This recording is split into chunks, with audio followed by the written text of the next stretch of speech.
Series নির্ধারণী কলম্বো টেস্টে শ্রীলঙ্কার বিপক্ষে টস জিতে ব্যাটিংয়ে বাংলাদেশ। এখন পর্যন্ত সংগ্রহ ৪ উইকেটে ৯০ রান। বৃষ্টিতে বন্ধ আছে খেলা। এ নিয়ে বার্তাকক্ষ থেকে জানাতে আমাদের সাথে যোগ দিচ্ছেন সহকর্মী মাঝারুল ইসলাম।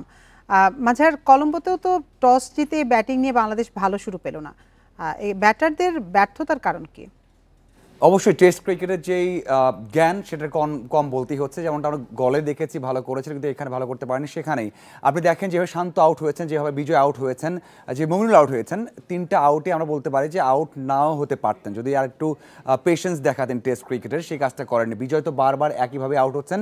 শান্ত আমরা দেখেছি তার আগের ওভারে 3 থেকে 4টা বল বিট হয়েছেন এবং পুল করতে গিয়েও খেলতে পারছিলেন না। তার মানে বিষয়টা বোঝা যাচ্ছিল বা স্পষ্ট ছিল যে এই শটগুলো তার কানেক্ট হচ্ছে না, উইকেট থেকে সেই সুবিধা পাচ্ছেন না। তারপরেও একই শট খেলতে যাচ্ছিলেন। আপনি কোনোভাবেই এই জায়গাতে বোলারদের দায় দিতে পারবেন না, বা আপনি বলতে পারবেন না যে ভালো বল করেছেন অথবা উইকেট অন্যরকম ছিল, তেমনটা নয়। উইকেটটা বুঝতে পেরেছেন, সব ঠিক আছে, কিন্তু বাংলাদেশে ওই যে এর আগে যেটা হতো গল টেস্টের আগে আপনার 100 রানের মধ্যে 4 থেকে 5টা উইকেট যাবে। আপনি যদি একটা ওভার ডট দেন বা 2টা ওভার মেডেন দেন, তখন আপনার মনে হবে যে না আমি ওয়ানডে বা টি20 খেলি।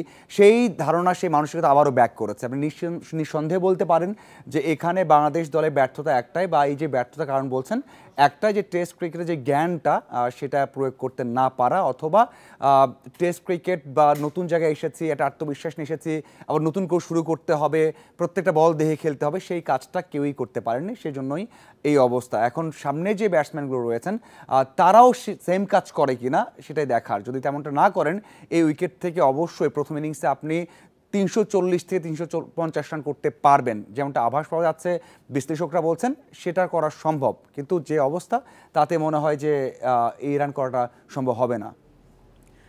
মাঝার, আরেকটি বিষয় জানতে চাই যে বিজয়ের টানা ব্যর্থতা, এটা কি দেশের ঘরোয়া ক্রিকেটের সঙ্গে আন্তর্জাতিক ক্রিকেটের পার্থক্য বুঝে দিল কিনা, সংক্ষেপে যদি বলতেন। দেখুন, এটা যদি আপনি বলেন তাহলে আবার অন্যদেরকেও ছোট করা হবে। অবশ্যই এটা নয়। বিজয় নিজেই টেস্ট ক্রিকেটের জন্য ব্যর্থ। আপনি দেখেন বিভিন্ন সময় সুযোগ পেয়েছেন, 8টা টেস্ট খেলেছেন, সেখানে একটাও 50 নেই। সব শেষ টেস্টে আমরা দেখেছি জিম্বাবুয়ের বিপক্ষে 39 রান করেছেন, এটা ছিল সর্বোচ্চ। সেই দিক থেকে বলবো অবশ্যই বিজয়কে নেওয়া কত যুক্তিযুক্ত হয়েছে এটা নির্বাচকরা ভাববেন। আর এইরকম ক্রিকেটারকে আবারও সুযোগ দেওয়া হবে কিনা সেটা নিয়ে ভাবার সময় এসে গেছে বলে আমার মনে হয়। বার্তাকক্ষ থেকে জানাচ্ছিলেন সহকর্মী মাঝারুল ইসলাম।